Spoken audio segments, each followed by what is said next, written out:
ating pong second session sa ating second day activity. At bukas na po, mga kapatid, may confirmation pa rin. At half day ba? Ayun, bukas. Half day. Ang resume po nung gawain natin ay Friday. Tama? At ang alam ko po ay meron po isang special activity po dito. At i-announce lang po yung siguro mamaya po ano po yung activity na iyo. Ang last seminar po natin ay hanggang bukas. At kalahating araw po tayo bukas. Sa hapon po, loobin ng Panginoon ay makauwi po kami ng Maynila. At meron po kasing mahalagang gawain din. Nakatulad din ito, yung ating pong ginaganap. At si Pastor Henry po'y maiiwan po dito ng isang linggo. Sa linggo, ilang linggo po siya. Kung masasarapan po'y baka ako isang buwan. Okay. Puri na Panginoon. Sa dinaanan po kanina, para maiugnay ko po yung idudugtong natin.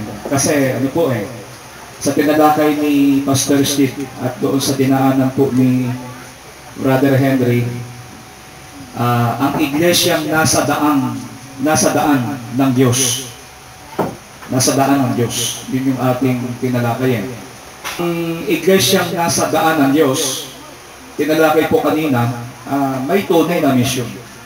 Tapos dinugtungan po yun doon sa tinalakay ni Brother Henry, doon nga sa tunay na misyon, nag-focus siya doon sa maging kawangis tayo ni Kristo, maging tulad tayo ni Kristo. Kasi kapag hindi tayo naging katulad ni Kristo, ay papaano natin itutulad yung tao kay Kristo. Maging katulad mo tayo ni Kristo, at ang mission natin, ang mga taong wala kay Kristo, ay mailapit nating totohanan kay Kristo. Okay ho ba yun, mga kapatid? Kung mapapasin po natin, yung salitang misyon, sino po ba yung unang-unang ating mimisyonin? Yung po bang iba? Yung una po nating mimisyonin, yung pong ating sariling kaluluwa. Tama po ba? Kasi kung hindi natin unang mamisyon ang ating sariling kaluluwa, papaano tayo magmimisyon sa iba?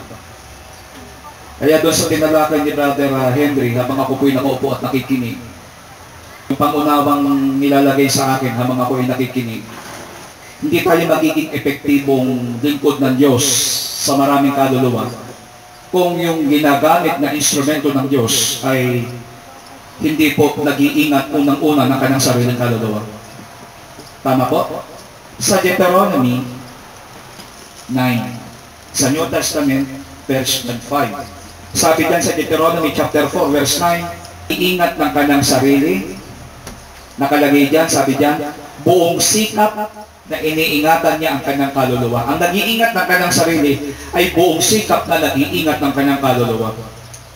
Yan yung dinaanan kanina ni Brother Henry na magkaroon tayo ng Christ behavior, o sa ibang salita, mga kapatid, ay be Christ-like. Siya din yun Iba lang po yung word. Amen po, mga kapatid.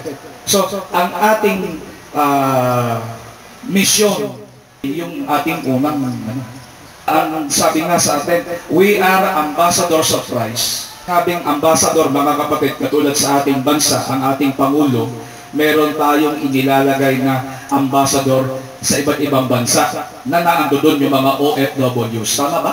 At kapag nagka-problema yung ating kababayan sa iba't ibang bansa, ang unang humaharap yung mga ambassador. Kaya nga, ambassador of the Philippines. Tayo po, kapatid, ambassador ni Kristo.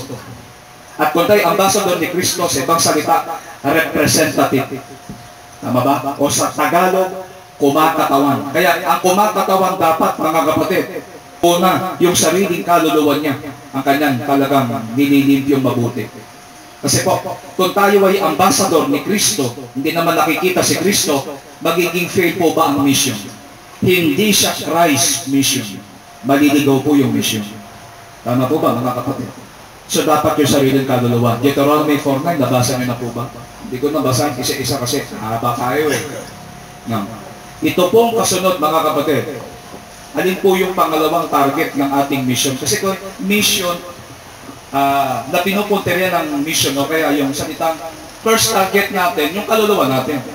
Patadaanan pa natin sa ibang verses yun. Ano lang to, kumbaga, nilagay natin sa ganito. Ang pangalawa, ang mission natin mga kapatid, yung mga wala kay Kristo. Itong mga unsaved. Tama po, mga kapatid. Pero itong pangalawang to, magiging epektibo lang yan, mga kapatid, kung yung gagamitin ng Diyos, yung magiging ambassador o yung servant niya, mga kapatid, yung sarili muna niya ang talagang bubutin niya, katulad sa napag-aralan natin kanina. Okay. Iko-connect ko sa number 1 tayo. Kasi itong pangalawa, madali. Kung si Kristo nakikita dito sa number 1. Hindi pa tayong lahat ganun. Kasi may mga kapitasan pa tayo pare-pareho eh. Pero tayo ay nag-aaral para matuto tayo. Wala naman po sa ating na tumayo o na tagapamuna, na manggagawa, na nung tayo ay tumayo sa harap ng maraming tao ay maayos ang buhay natin. Kumbaga, continuing yung pagre-reform, continuing yung pag-aaral, continuing yung matututunan ay pagsasabuhay yung ating ginagawa. Kumbaga, continuing yung pag-a-apply natin ng ating spiritual qualification. Hindi pa tayo qualified enough. Pag sinabing qualified enough, ibig sabihin, wala ka nang aabutin pa.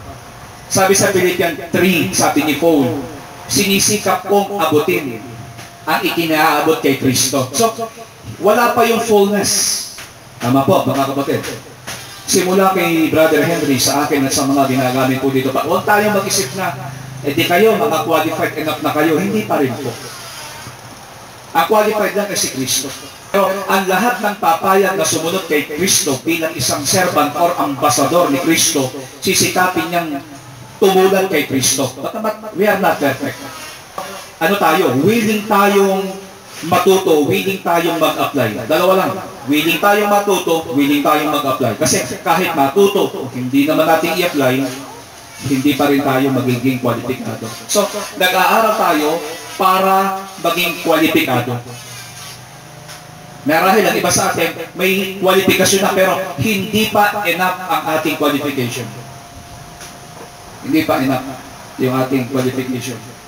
Sa Biblia kasi, sa mga tumanggap ng bautismo, yung totoong bautismo, kung titignan natin yung Galatians 3:27, ko yan, sa may Galatians 2:20, kukunik natin yan sa may 2 Corinthians 5:17. Yung mga verses na yan, marami yan, hindi pa natin ma-cover lahat. Meron po nakalagay din sa may Roma 6 hanggang 7. Yung konteksto niyan eh. Kung ilalagay natin sa ibang salita yan, mga kapatid, doon sa binanggit ni Brother Henry, pag inadapt natin yan sa ating buhay, magiging katulad tayo ni Kristo. Tulad na lang itong Galatians 3:27. Tingnan natin. Hindi ko siya mababasa lahat dahil marami tayong dadaanan para hindi humasayang yung ating time. Sa may Galatia, tingnan po ninyo, lahat tayo.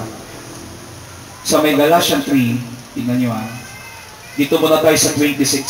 Sapagkat kayong lahat ay mga anak ng Diyos. We are the children of God, sabi niya, sa pamamagitan ng pananampalataya kay Jesus, kay Kristo Jesus. Kaya tayo naging anak ng Diyos dahil sa pananampalataya natin kay Kristo Jesus. Sapagkat ang lahat ng sa inyo ay binautismuhan kay Kristo, ay ibinihis. Sandali mo mga kapatid. Ito ba yung dinaanan kanina ni Brother Henry na nakalagay sa Biblia? Siya rin. Kinuha ko lang yung mga context. Dahil klaro, mga kapatid, kung talagang tayo ay nabautismo kay Kristo, ang nakasasakop sa atin ay si Kristo.